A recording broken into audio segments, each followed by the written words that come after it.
Too expensive, too vain. That's how the press boiled down Linda Evangelista, the supermodel who could swap her hairstyle and dictate global fashion in mere hours. Picture this: Milan, 1,990. She's just uttered the phrase that will haunt her for life. We don't wake up for less than $10,000 a day.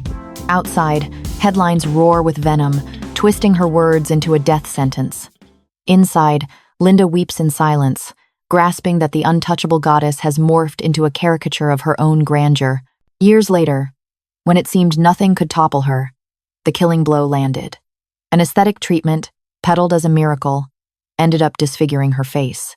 The woman who embodied perfection fled the cameras, vanishing for over 5 years, a prisoner to a mirror that no longer knew her. How did the woman of 1,000 covers slide from symbol of power to brutal emblem of perfection's price tag? What does her saga expose about an industry that crowns its muses only to shatter them in the aftermath? And what lingers of Linda Evangelista today? The arrogant supermodel of the 90s, or the survivor who alchemized her scars into legacy? Street, Catharines, Ontario, late 60s. An industrial city, gray and grinding, with factories roaring to life at dawn and immigrant families clawing for survival. There, amid quiet streets and Catholic parishes, Linda Evangelista was born in 1965, the daughter of an Italian couple who never dreamed their girl would become the most photographed woman on the planet. In her home, discipline and faith ruled like iron laws. The mother enforced prayers and order. The father returned bone, tired from work, reeking of metal and sweat. Linda grew up straddling two worlds, the tradition demanding obedience and modesty, and the secret yearning to flee to a realm where women weren't shadows. Every time she flipped through a fashion magazine, those pages gleamed brighter than anything in drab street Catharines. But being different came at a cost. At school, classmates whispered, "Too tall, too serious, too alien." That otherness, which could have been a source of shame, became her fuel. Linda vowed she wouldn't spend her life chained to a small-town fate. The first glimmer of what was to come flickered in 1978. At just 13, she entered Miss Teen Niagara. She didn't win, but something ignited. Photographers noticed her defiant poise, her eyes that held the lens without flinching. She came home crownless, but armed with a certainty that she could be seen differently. And that certainty, like a buried seed, took root in silence.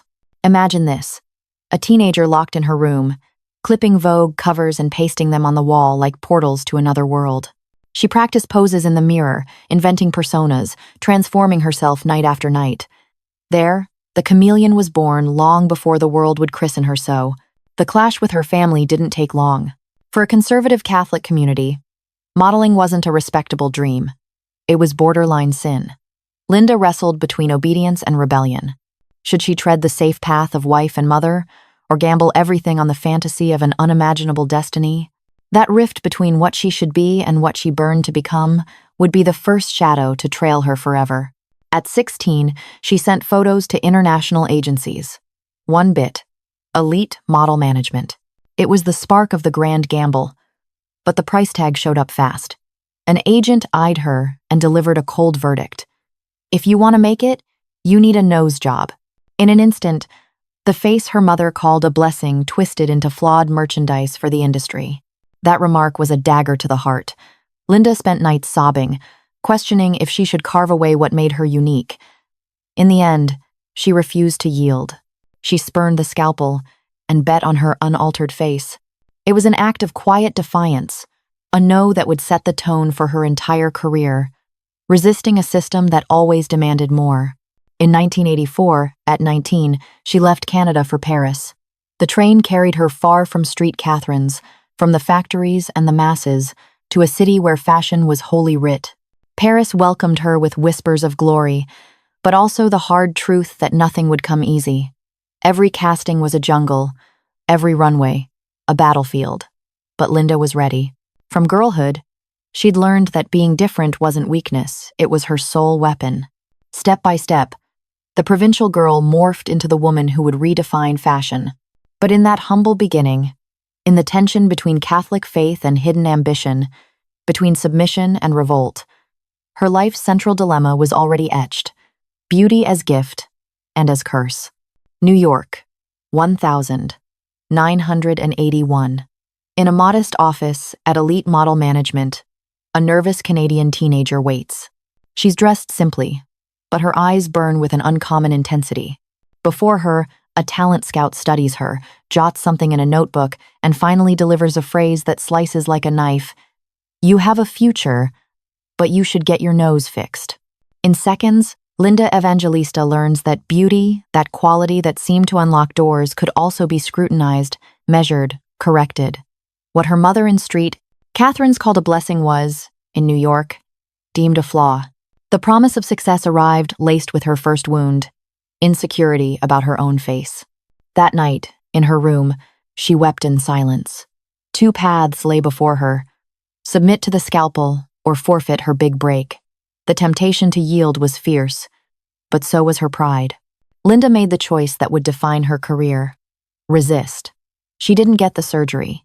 She bet that her fire before the camera and her gift for transformation would be enough to endure in a merciless world. 3 years later, in 1984, at 19, she flew to Paris. The city of fashion welcomed her with glittering promises, but also with unrelenting trials. Castings were battles. Dozens of flawless girls lined up, all vying to be chosen. Often, they didn't even glance her way. Other times, they dismissed her with icy detachment. Each no fueled her ambition like gasoline on a flame. In the cold hallways of agencies and studios, Linda forged her secret weapon: metamorphosis. She discovered she could become whatever each designer craved. One day, innocent and ethereal. The next, powerful and enigmatic. That versatility caught the eye of influential photographers. Stephen Meisel, in particular, was captivated by her ability to become someone else without dimming the fire in her eyes. Thus was born the bond that would shape her saga. Muse and creator, fused by a singular complicity. Paris also thrust her into the business's shadows. Contracts riddled with murky clauses, parties where careers were sealed, agents treating her like luxury inventory. Linda quickly grasped that fashion wasn't just creativity. It was a power board where pieces could be discarded at any turn. While others saw her as a rising star, she began to shoulder a strange sensation: losing herself in her own transformations. In the dressing room mirror, she sometimes didn't recognize the painted, costumed, altered face staring back. Each new look drew her closer to myth and farther from herself. That was her first true breaking point. The Catholic teenager from Ontario had become a young woman caught between two realms: the glory Paris dangled and the vulnerability gnawing at her core. She knew she'd stepped onto a path of no return. Fashion could exalt her as a goddess, but it stood ready to destroy her if she didn't obey its edicts. And yet, she pressed on. With fear buried deep and pride unscarred, Linda Evangelista chose to tightrope her way forward, a precarious strut that, in mere years, would transform her into legend. New York, late 80s. The city pulsed with frenetic rhythm, a whirlwind of lights, excesses, and promises of glory. In that era, the epicenter of glamour was Studio 54, a nocturnal temple where designers, actors, musicians, and models mingled like pieces on a grand chessboard. Crossing its threshold meant belonging. Refusing it meant vanishing. Linda Evangelista passed through those doors more than once. She didn't do it for thrills, but because she knew her career was also waged in those endless nights. The air hung thick with smoke and exorbitant perfumes. The music pounded like a heartbeat. In shadowed corners, hasty whispers sealed multi-million-dollar campaigns. Linda navigated with caution, mastering the art of being seen without being devoured.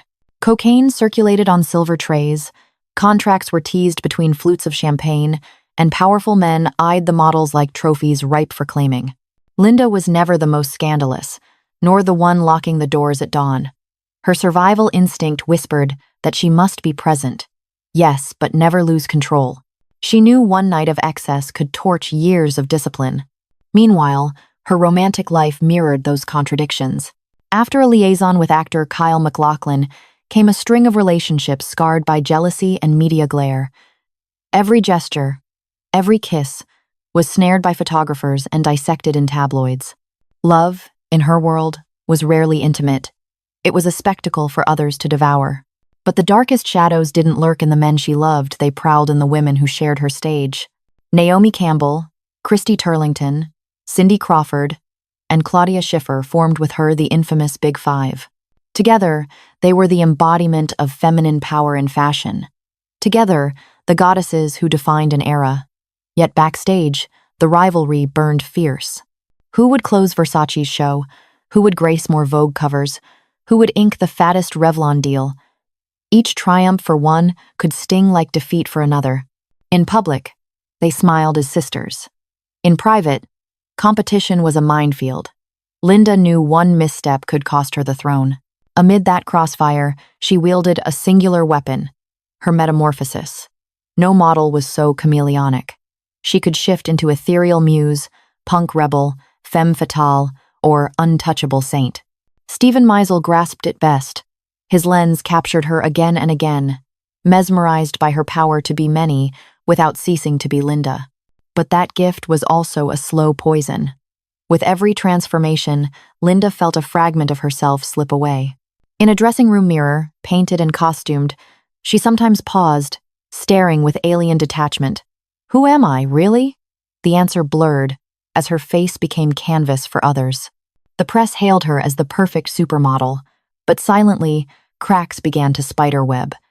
Anxiety attacks before shows, sleepless nights drilling poses, an irrational dread of falling short.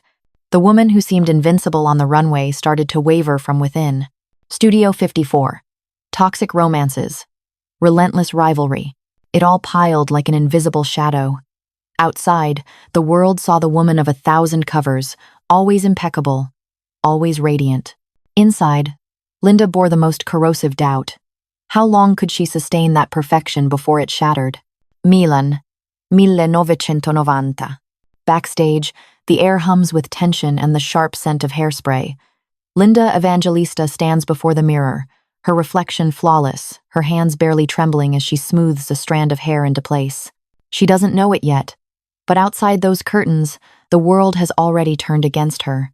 Across the morning papers, one line is everywhere, blaring like a verdict carved in stone. We don't wake up for less than $10,000 a day. It was never meant for the world to hear just a private remark, an ironic jab at the shifting power between supermodels and the fashion empires that once owned them.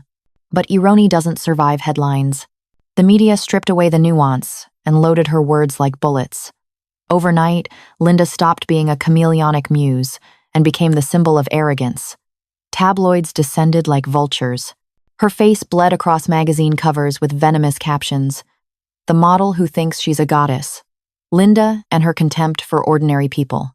Television mocked her. Columnists turned her into the emblem of fashion's greed, its vanity, its sins.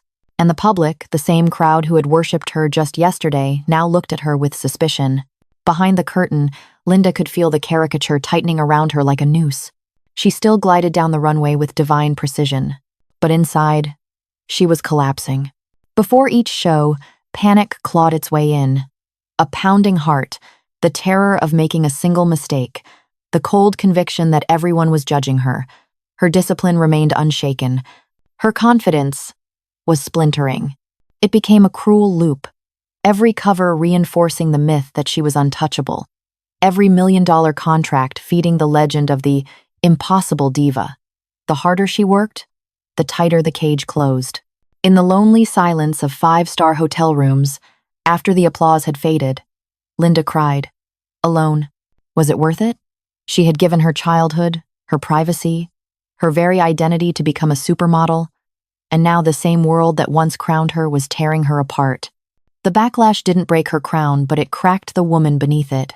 To the world, she was still radiant, still untouchable. Inside, the fracture widened. The perfection she gave the world no longer matched the fragility she felt in the dark. And that quote, $10,000, echoed like a ghost, haunting every step. One sentence had erased years of sacrifice, discipline, brilliance, and turned them into a cruel cliché. The world saw arrogance. Linda saw injustice. And that feeling of being misunderstood, misjudged, and imprisoned by a single sentence was the most devastating wound of all. New York, 2006. Linda Evangelista is no longer the woman who once appeared on the cover of Vogue every month. The frantic rhythm of the 90s is gone. Now her days are wrapped in a different kind of silence, broken only by the soft, fragile cry of a newborn. Her son, Augustin James, has just entered the world. Motherhood became a new mirror. In its reflection, Linda saw a version of herself that had never existed on the runway. Vulnerable, protective, willing to set the supermodel aside to become a mother. The days of makeup, flashes, and backstage chaos were replaced by sleepless nights, bottles, and trembling lullabies. And for the first time in years, Linda felt she had nothing left to prove to the world. But the shadows came quickly. The boy's father was François-Henri Pinault, heir to a luxury empire and the future husband of actress Salma Hayek. Their relationship had already shattered before Augustin was born, and soon a legal battle over child support began. New York courtrooms overflowed with journalists, hungry to turn the private pain into public spectacle. To the world, the trial was just another episode of the model who always wanted too much. Headlines painted her as greedy, as if fighting for her son's rights were nothing more than a millionaire whim. But for Linda, it was never about luxury. She wasn't fighting for herself. She was fighting for Augustin's future, for his right to the same opportunities as any other Pinault heir. The contrast was cruel. While the media mocked her, Linda clung to the quiet rituals of motherhood, bathing her son, holding his hands as he took his first steps, humming lullabies into the dark. There, in those fragile moments, she found a peace she hadn't known in years. Motherhood didn't erase the scars of the past, but it gave her a new reason to keep going. At the same time, Linda chose silence. She stepped away from the spotlight, limited her public appearances, and let others take the place that had once been hers. From the outside, it looked like retirement. From the inside, it was rebuilding. She shed the public persona and returned to the private woman. It was painful, but necessary. Those close to her were struck by the serenity in her voice. She no longer dreamed of covers or contracts. Her only priority was raising Augustin, regaining her strength, and piecing herself back together far from the noise. After years of anxiety and scrutiny, she was finally breathing, without the weight of perfection crushing her shoulders. That first rebirth was not a triumphant return to fashion, but the creation of a sanctuary. Linda Evangelista had learned that sometimes it's not about dazzling the world again, but about learning how to stand in silence. Paris, early 1990 seconds. Out in the world, Linda Evangelista was the most sought-after face in fashion. The supermodel who could set global trends with nothing more than a change of hairstyle. But behind the closed doors of a lavish Paris apartment, she lived a reality the world never saw. There was Gerald Marie, president of elite model management in Paris, the man who became her partner, and her invisible jailer. At first, their relationship seemed like a pact of power. He was the head of the most influential agency. She was the star everyone wanted. Together, they were fashion's golden couple. But that golden glow soon turned to shadow. Linda began to feel the weight of his suffocating control. Her career choices questioned, her friendships monitored, her routines dictated. The independence she had fought for since her teenage years was quietly collapsing. Behind closed doors, the dynamic was even more devastating. Gerald Marie, later accused by multiple women of sexual abuse and assault, exerted a relentless psychological pressure on Linda. The violence didn't always leave visible bruises, but it carved deep emotional scars. She learned to smile on magazine covers, while silently burning away inside. The cruelest part was the silence of the industry. The rumors were there. The suspicions were there. But no one intervened. Designers still placed them in the front row. Photographers still treated them like royalty. No one dared confront Marie's power. Linda became trapped in an unbearable paradox. She was the most admired supermodel in the world, and at the same time, a prisoner in her private life. Every runway show, every magazine cover, became an act of camouflage. Before the camera, she was absolute perfection. In private, she was fighting fear.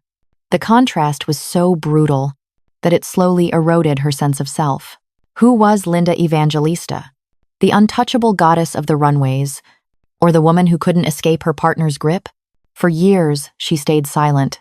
Silent, because speaking meant risking everything: her career, her reputation, her safety. Silent because fashion wasn't ready to listen.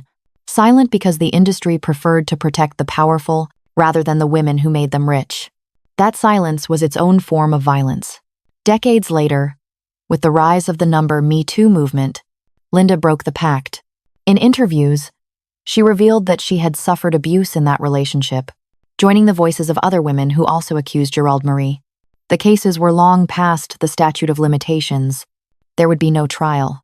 But the truth came out, and the world finally understood. Even the most powerful supermodel had been a victim of a complicit system. The echo of her testimony was deafening. It wasn't just Linda's story. It was a mirror held up to an entire industry. Her confession inspired other models to speak out, to shatter the silence, to denounce practices that had been normalized for decades. Linda went from being an icon of beauty to a symbol of resistance. But that liberation came at a cost. Reliving the past meant reopening wounds that had never healed. Every word spoken in public was a journey back into the years of fear. Abuse doesn't disappear when it's named. It leaves marks that last a lifetime. In the end, what remained was an uncomfortable truth. Fashion celebrated Linda as a goddess, but never protected her as a woman. That contrast may be the darkest shadow of her life. Because public glory never erased private fragility, and the silence that surrounded her for so long was, in itself, another kind of sentence. New York, 2015. Linda Evangelista, long withdrawn from public life, was searching for what so many women quietly seek: a way to hold on to youth, to soften the marks of time. It wasn't surgery. It wasn't dangerous. At least, that's what they told her. The procedure promised to be quick, safe, almost miraculous. Cryolipolysis, they called it. CoolSculpting, a treatment that, according to the glossy brochures, could freeze fat away and make it vanish without a trace. Linda believed that promise, and that belief became the beginning of her nightmare.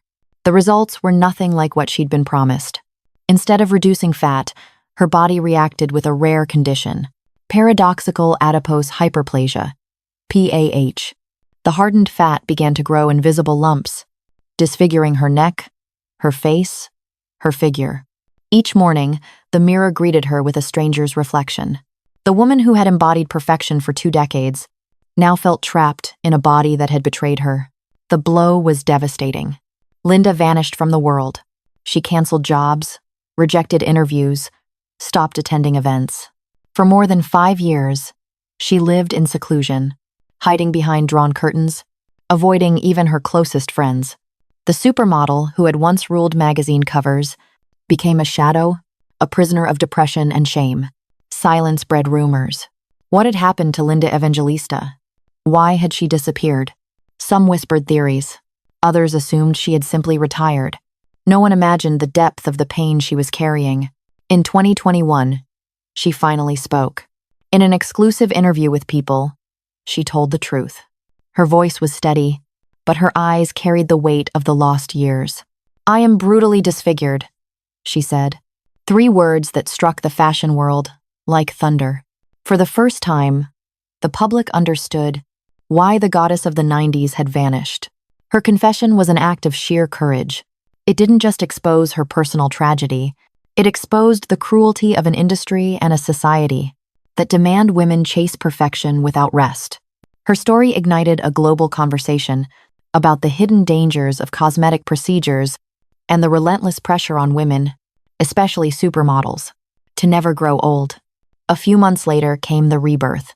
Vogue invited her back, placing her on its September cover, photographed by Steven Meisel, the same man who had captured her meteoric rise decades before. In the images, Linda appeared shrouded in layers of fabric, showing only part of her face. She wasn't hiding from her new reality. She was confronting it with dignity. That cover wasn't just a comeback. It was a declaration. Linda Evangelista was still Linda Evangelista, even with scars. The impact was seismic. Millions of women saw themselves in her story. Her vulnerability became her strength. She was no longer the supermodel of impossible perfection. She was the survivor who proved that real beauty can live inside fragility. That was her rebirth. Not a triumphant return to the runways, but something far more powerful. The transformation of pain into legacy. Linda Evangelista stopped being merely a fashion icon and became a symbol of resistance and truth. Inside the Vogue editorial offices, an editor flips through old covers. One after another, the same face appears each time with a different hair color. A new pose, a daring reinvention. Ethereal blonde, fatal brunette, audacious redhead. Always different, always unmistakable. More than 700 covers across the globe. That number isn't just a record. It's proof that Linda Evangelista was more than a model.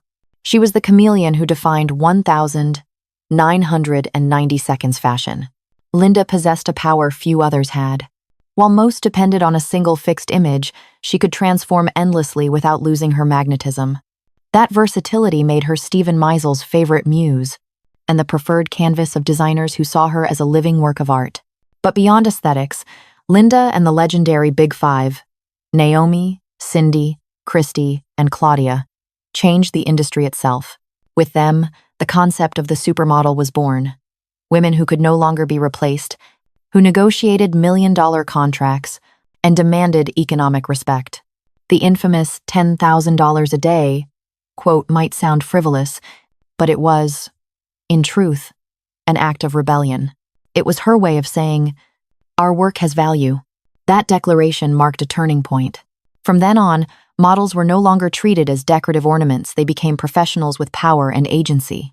This remains one of Linda's greatest legacies.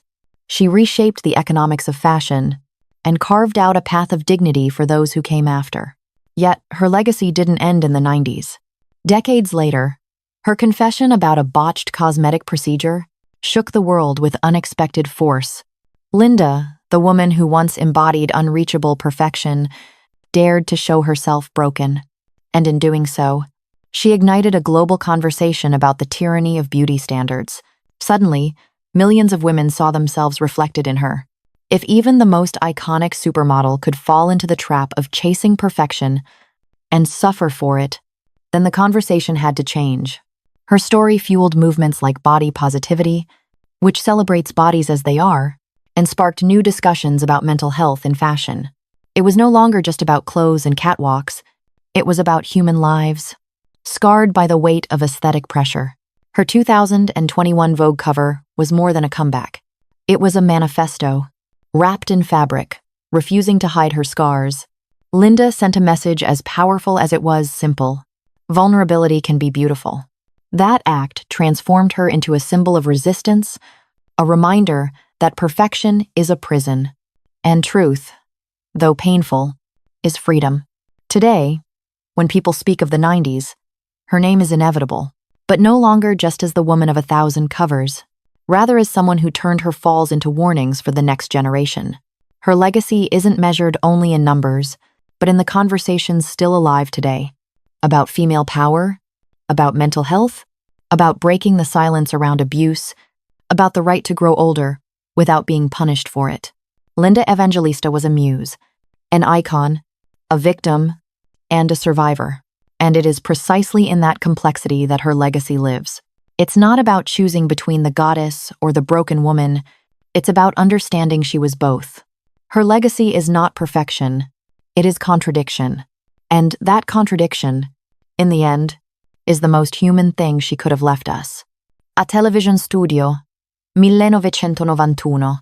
On the screen, Linda Evangelista's face gleams flawless, smiling from the runway. Around the table, the guests argue heatedly. Some accuse her of arrogance, of embodying the excess of the 90s. Others defend her as a pioneer, a woman brave enough to say out loud what her work was worth. From that moment on, Linda was trapped in a debate that never truly ended. To many, she became the impossible diva. Her infamous $10,000 a day quote turned into a symbol of greed and frivolity. Magazines caricatured her. Comedy shows mocked her with cruel exaggeration. In the collective memory, she was branded as the model who scorned ordinary people, as if her entire life had been nothing more than a golden whim.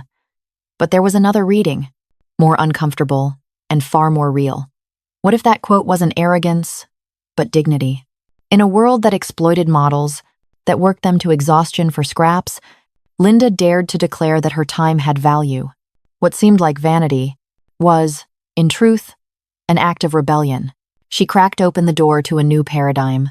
Models could negotiate, could say no, could demand respect. The debate only deepened with time. When she later revealed the abuse she had endured in her relationship with Gerald Marie, the narrative shifted. Suddenly, the so-called arrogant diva appeared as a victim of a system that protected powerful men and silenced women. Her decades of silence weren't complicity. They were fear.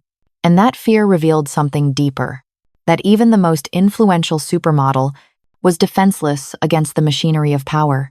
The same paradox returned with the CoolSculpting scandal. Some criticized her for undergoing an unnecessary procedure, accusing her of being obsessed with perfection. But others saw her confession as an act of courage. Linda showed the scars that thousands of women hide. She turned her private tragedy into a public warning. And so the debate stopped being about Linda and became about us. What do we expect from those we raise to the level of idols? Do we want perfect goddesses, only to punish them when they stumble? Or can we accept that behind every immaculate face is a fragile human being? Linda Evangelista stands suspended between these two visions. The arrogant woman who demanded too much, and the survivor who exposed the cruelty of the system. And maybe that's where her strength lies. She is not a spotless myth. She is not a flawless victim. She is fashion's contradiction made flesh, beauty and abuse, glory and downfall, perfection and ruin. That is the true debate Linda leaves us with. And the question remains open. Will we remember her as the diva who demanded $10,000, or as the woman who showed us, with tears in her eyes, the real price of perfection? The mirror never lies. In it, the whole truth stares back. Glory and ruin, youth and scars, the myth and the woman. When Linda Evangelista looks into the mirror today, she sees all her versions layered together. The teenage girl who dreamed of escaping street Catherines, the goddess who dictated the trends of the 90s, the woman trapped in an abusive relationship, the mother who fought for her son, the survivor of a cosmetic procedure gone wrong. Her glory was immense.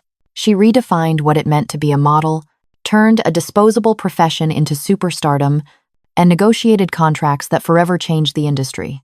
She was Stephen Meisel's muse, the face on hundreds of covers, a symbol of female power in a decade ruled by excess. But the price was brutal. The label of arrogant diva haunted her for years. The pressure to remain perfect drove her into anxiety and isolation. Her silence in the face of abuse cut deep, and a procedure sold as a miracle left her hidden from the world for more than 5 years, grieving the loss of her own reflection. The blame, then, is not hers alone. It belongs to the press that crucified her, to the designers who stayed silent, to a society that demands eternal youth from women, and then mocks them when they fail to achieve it. Linda Evangelista is more than a personal story. She is an unsettling mirror of our own contradictions. Her life reminds us that behind every perfect image lies an invisible cost. That glory can lift, but it can also destroy. And that sometimes, true courage isn't standing flawless before the camera, but daring to show the scars. The final question is ours to answer. Is perfection worth chasing? If the price is losing yourself,